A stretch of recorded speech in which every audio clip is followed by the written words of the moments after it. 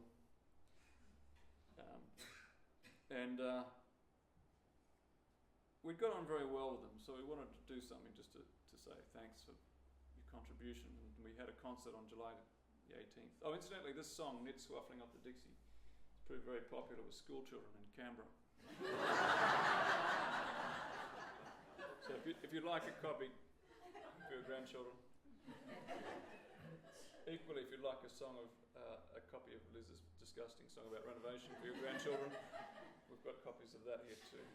So do come and see us at half time after this verse. So anyway, we had a concert to say farewell to the Dutch soldiers, and I wrote this special verse to thank them for their contribution. Well, Dutch friends, I've heard you're leaving. I know you've made this plan because Swaffeling's become illegal here in Oerisgan. When you're back in Holland, you can swaffle what you like. You can swaffle in a windmill. You can swaffle in a dike. You can swaffle in a hash pipe. In Leiden or Geleen, but you can't swaffle the World Cup because the fucking thing's in Spain. So yeah, swaffle up the Dixie.